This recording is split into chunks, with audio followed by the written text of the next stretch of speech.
बिस्मिल्लाहिर्रहमानिर्रहीम। अस्सलाम वालेकुम students, welcome back to my channel educational tips. कैसे हैं आप सब? उम्मीद करती हूँ आप सब बच्चे बिल्कुल ठीक होंगे। तो जो आज मैं आपके साथ शेयर करने जा रही हूँ यूनिट नंबर 2 की एक्सरसाइज का सोल्यूशन। आप सब बच्चे अपना पेज नंबर ओपन कर लीजिए, पेज नंबर 37। पेज नंबर 37 पे आ जाइए तो हमारे पास है जी question number 1। Question number 1 is MCQ, choose the correct answer.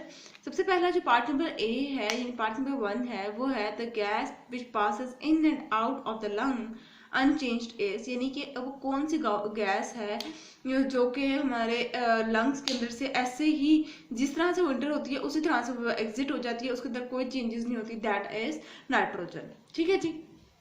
फिर आ जाते हैं सेकंड पार्ट है that is when the muscle of the diaphragm relax. जब हमारा डायफ्राम रिलैक्स होता है यानी कि हम ब्रीथ आउट करते हैं, एक्सेल करते हैं, तो क्या होता है?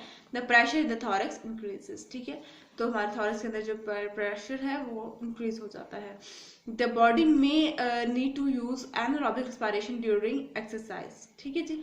एनारोब क्योंकि उसके अंदर हमारा ऑक्सीजन हमारी बॉडी ज़्यादा यूटिलाइज कर रही है, कार्बन डाइऑक्साइड ज़्यादा एक्सेल कर रही होती है तो एक्सरसाइज के दौरान। The function of red blood cell is, red blood cell का क्या काम है? Carry oxygen. ये ऑक्सीजन को हमारी whole part of the body के अंदर ट्रांसपोर्ट करता है। Function of platelet is to clot the blood. ठीक हो गया जी। अब आ जाते हैं हम लोग क्वेश्चन नंबर 2 पर, that is fill in the blanks.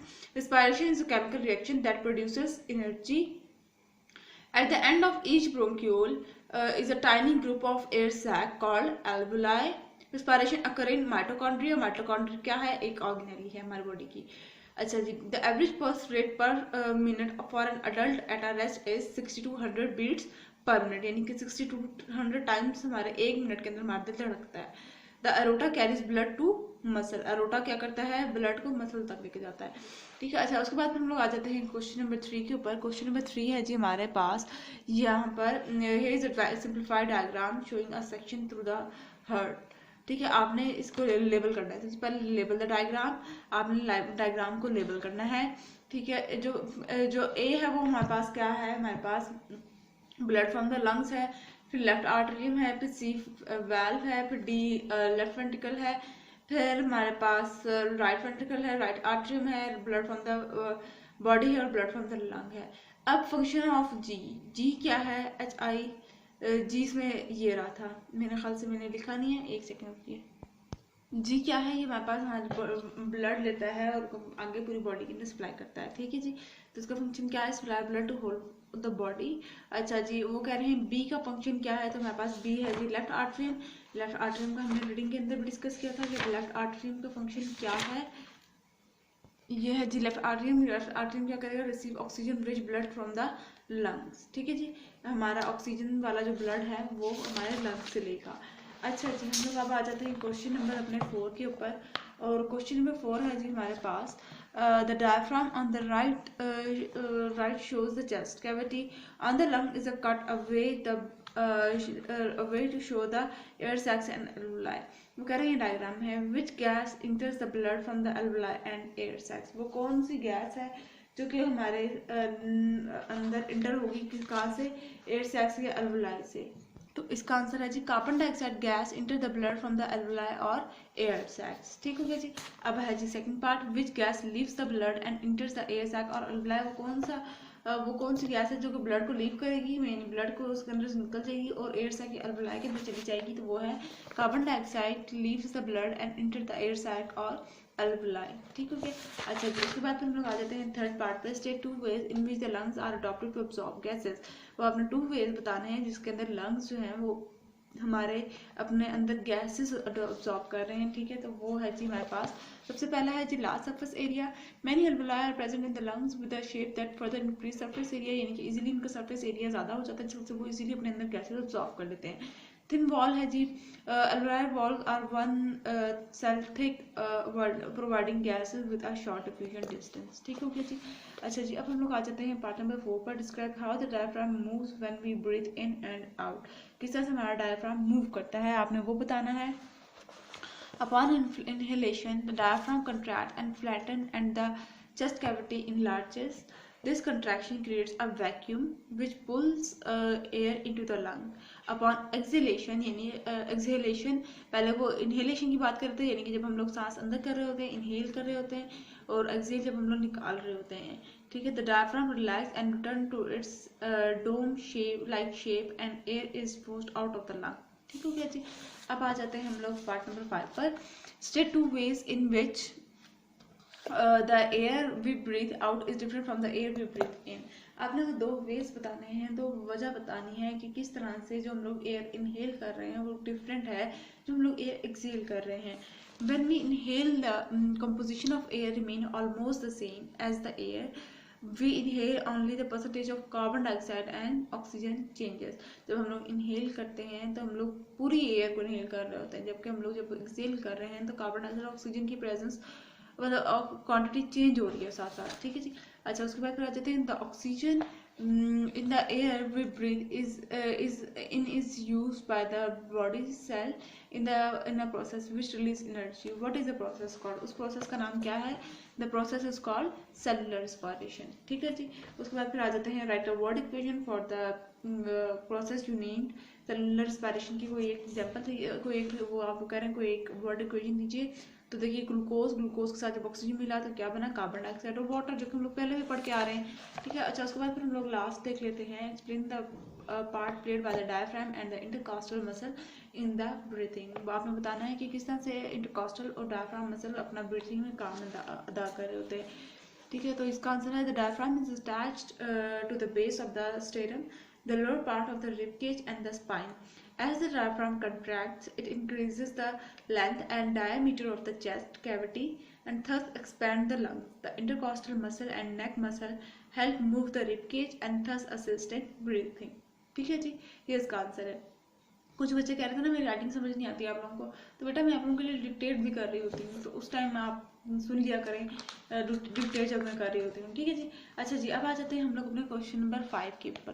Question number 5 के अंदर आ जाइए, तो हमारे पास है जी make a list of all part of the body that air flows through on its way to the lung. Lungs तक जाने के लिए कौन कौन से बॉडी पार्ट से गुजर के जाती है एयर, आपने वो बताने हैं। तो वो कौन कौन से पार्ट से गुजर के जाती है? नोज से, फिर नेसल कैविटी से, फिर माउथ में जाती है, फिर sinus, throat, voice box and then windpipe. ठीक है जी।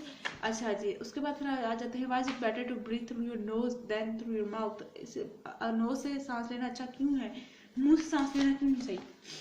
Breathing through your nose can help filter out dust and allergens, boost your oxygen uptake and humidify the air you breathe in। यानी आपकी air जो के अंदर जो impurities होते हैं वो आपकी म्यूकस के अंदर आके फंस जाते हैं और बाकी प्योर एयर आप लोग इनहेल करते हैं। जब माउथ के अंदर तो कोई ऐसा सिस्टम नहीं है जिसके अंदर आप प्योर एयर इनहेल कर सकें। ठीक है जी। What is alveoli? एल्वुलाई क्या है? Alveoli are tiny air sacs of at the end of the bronchioles. उसके बाद फिर आ जाते हैं what is the role of cilia in our respiratory system. Cilia का क्या काम है हमारे रेस्पिरेटरी सिस्टम के अंदर? Cilia moves microbes and debris up and out of the airways. ठीक है जी। अच्छा जी, उसके बाद फिर आ जाते हैं what does haemoglobin do in the body. Haemoglobin क्या काम करता है हमारी बॉडी के अंदर? Haemoglobin allows iron to pick up oxygen from the air we breathe and deliver it everywhere in the body. ठीक है जी। आयरन को अलाउ करता है कि हमारी एयर को पिक करे, ऑक्सीजन को पिक करे और फिर वो हमारी पूरी बॉडी में ट्रांसपोर्ट करे। ठीक हो गया। अच्छा जी, उसके बाद फिर आ जाते हैं what is the main job of the circulatory system. Circulatory system का मेन काम क्या है? The circulatory system carries oxygen, nutrients and hormones to the cell and remove waste product like carbon dioxide. ठीक हो गया जी। अच्छा जी, उसके बाद फिर आ जाते हैं name 4 materials carried by the blood. Blood के अंदर कौन कौन सी चीज़ें कैरिड होती हैं? ब्लड जो है वो कौन कौन सी चीज़ों को अपने साथ ट्रैवल करवा रहा होता है, उनके नाम बताने हैं। Respiratory system like gas, oxygen and carbon dioxide, nutrients, waste material और हार्मोन्स, ये ब्लड के अंदर मौजूद होते हैं। ठीक है जी। अच्छा जी, अब आ जाते हैं हम लोग अपने क्वेश्चन नंबर 6 के ऊपर, लॉन्ग क्वेश्चन आंसर्स के अंदर। ठीक है जी। अच्छा, लॉन्ग क्वेश्चन आंसर के अंदर पार्ट नंबर 1 के अंदर आ जाए। पार्ट नंबर 1 है जी हमारे पास a drop of blood has just left one of your lung, describe the route it take to get back into the lung। ठीक है, आपने बताना है कि आपका जो ब्लड है वो एक आपके लंग के अंदर रह गया। अब आपने बताना है कि वो कौन से रूट को अप्लाई करते हुए वो बाहर निकलेगा। ठीक है जी। तो ये है the oxygenated blood that leaves the lung through pulmonary veins which return it to the left part of the heart, completing the pulmonary cycle। This blood then enters the left atrium which pump it through the valve into the left ventricle। ठीक है जी, ये इसका answer है। अच्छा, उसके बाद फिर हम लोग आ जाते हैं what is the difference between breathing and respiration. Respiration और ब्रीथिंग का डिफरेंस जी आपका अपना पेज नंबर ओपन कर लीजिए, पेज नंबर 26। पेज नंबर 26 पे आ जाइए तो ये देखिए ब्रीथिंग और रिस्पायरेशन का डिफरेंस मौजूद है। अच्छा जी, burning and respiration both use oxygen and both produce energy. Make a table to show the similarities and differences between burning and respiration. आपने similarities और differences बताने हैं। तो सिमिलैरिटी की अगर बात करें तो उसकी सिमिलैरिटी यही है, respiration burning use oxidation to release energy. ठीक है, ये ऑक्सीडेशन के प्रोसेस में ये अपनी रिलीज करते हैं एनर्जी को। डिफरेंस क्या है इन respiration? Oxygen combined with glucose to release energy which can be used in the body. Also some heat is produced. Burning normally occurring oxygen to form oxide. ठीक हो गया? ये respiration का और ये burning का difference है। अच्छा, उसके बाद फिर हम लोग बात करते हैं क्वेश्चन नंबर 4 के ऊपर। Why do you breathe faster and your heart rate increases when you run? आप जब एक्सरसाइज वगैरह कर रहे हो या भाग रहे होते हो तो आपका हार्ट रेट क्यों, आपकी हार्ट बीट क्यों तेज हो जाती है? इसकी रीज़न क्या है? आपसे बच्चे अपना पेज नंबर ओपन कर लीजिए, पेज नंबर 28। पेज नंबर 28 के ऊपर आ जाइए। ठीक है, तो ये जो द हार्ट एंड एक्सरसाइज, ये जो है ना, ये पूरा का पूरा पैराग्राफ, ये पूरा का पूरा टॉपिक इसके अंदर लिखा जाएगा, यहाँ से लेकर यहाँ तक। ठीक हो गया? समझ लग गई? ये अब मैंने आपके साथ ऑलरेडी काफ़ी ज़्यादा डिस्कस कर चुकी हूँ। अगर आप लोगों को नहीं समझ आया तो आप लोग मेरे चैनल पर विजिट कर सकते हैं, वहाँ पे आपको मिल जाएगा। अच्छा, how do veins differ from the arteries and capillaries in structure and function? When कैसे है डिफरेंट है आर्टरीज से? पेज नंबर 33 ओपन कर लीजिए आप लोग, पेज नंबर 33 के ऊपर आ जाइए। तो ये देखिए, ये आपको गिवन है। ठीक है, आर्टरीज वेन्स कैपिलरीज वेन्स का आप लोग आंसर लिख देंगे। ठीक हो गया? अच्छा, उसके बाद फिर हम लोग आ जाते हैं, why is it not correct to say that all arteries carry oxygenated blood and all veins carry deoxygenated blood? वो कह रहे हैं क्यों हम लोग ये बात नहीं कह सकते कि जितनी भी आर्टरीज हैं वो ऑक्सीजनेटेड ब्लड हमारे बॉडी के अंदर ट्रांसपोर्ट कर रहे हैं और जितने भी वेन्स हैं वो हमारे बॉडी के अंदर डीऑक्सीजनेटेड ब्लड ट्रांसपोर्ट कर रहे हैं? क्यों नहीं हम ये बात कह सकते? Pulmonary artery is the only artery which carries impure and deoxygenated blood, and pulmonary vein carries impure blood. ठीक है, पल्मोनरी आर्टरी और पल्मोनरी वेन की वजह से हम लोग ये वाले बात हम लोग नहीं कह सकते कि सारी आर्टरीज ऑक्सीजनेटेड ब्लड कर रही हैं और सारी when deoxygenated. What is importance of white bloods? और वाइट ब्लड्स की क्या इंपॉर्टेंस है? पेज नंबर 35 ओपन कर दीजिए, पेज नंबर 35।